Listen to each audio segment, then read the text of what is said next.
मुंबई के उस हॉस्टल का कमरा जहां रात के बाद कोई जिंदा नहीं ठहर पाया।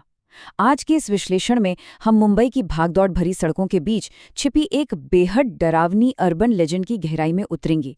सोचिए, अंधेरी ईस्ट का एक पुराना लड़कों का हॉस्टल, और उसमें छुपा एक ऐसा खौफ जो आज भी लोगों की रातों की नींद उड़ा देता है। तो चलिए इस रहस्य को डीकोड करते हैं। कहा जाता है कि मुंबई एक ऐसा शहर है जो कभी सोता नहीं। दिन के उजाले में यहाँ लाखों सपने जन्म लेते हैं। लेकिन इसी चकाचौंध के ठीक नीचे सी व्यू बॉयज हॉस्टल का वो खौफनाक सन्नाटा मौजूद है, जहाँ रात के अंधेरे में कुछ ऐसे डरावने राज जाग जाते हैं जिन्हें हम अक्सर नजरअंदाज कर देते हैं। मतलब दिन में जो शहर इतना जिंदा लगता है, रात में वही उतना ही खौफनाक हो सकता है। चलिए सीधे इस घटना के सबसे मुख्य हिस्से पर आते हैं। एक बहुत ही अजीब और सटीक टाइम स्टैम्प। ठीक रात 2:13। ये कोई रैंडम समय नहीं है। कहानियों के मुताबिक ठीक इसी वक्त हर रात हॉस्टल की तीसरी मंजिल के गलियारे में एक खौफनाक दस्तक गूंजती है। ठक ठक ठक। ये एक ऐसा पैटर्न है जो ये साबित करता है कि ये कोई इत्तेफाक नहीं है, बल्कि एक तय चक्र है जो हर रात खुद को दोहराता है। भाग 1, आम दुनिया और एक भयानक चेतावनी।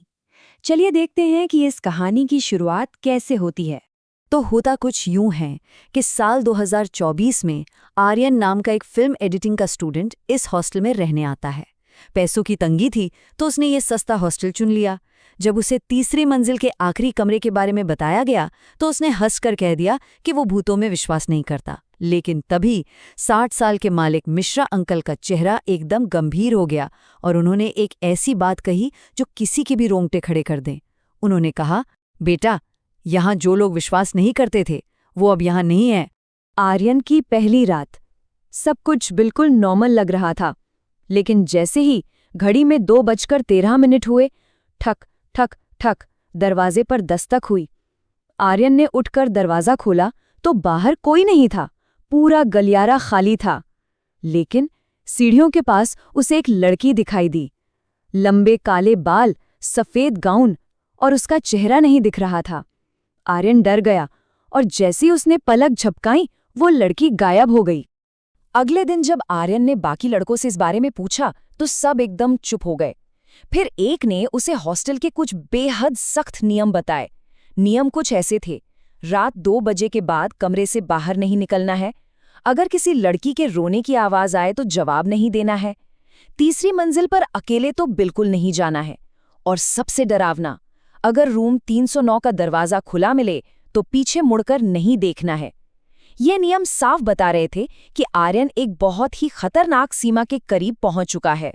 भाग 2, अहंकार और खौफनाक तहकीकात। क्या आर्यन इन चेतावनियों को मानेगा?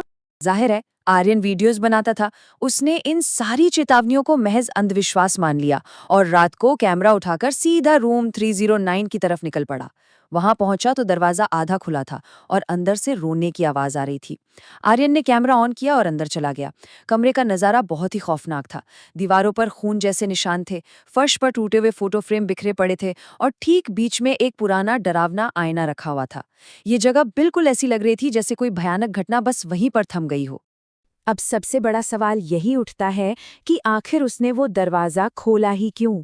जब उसने उस पुराने आईने में देखा तो उसे खुद का नहीं बल्कि उस लड़की का अक्स दिखाई दिया।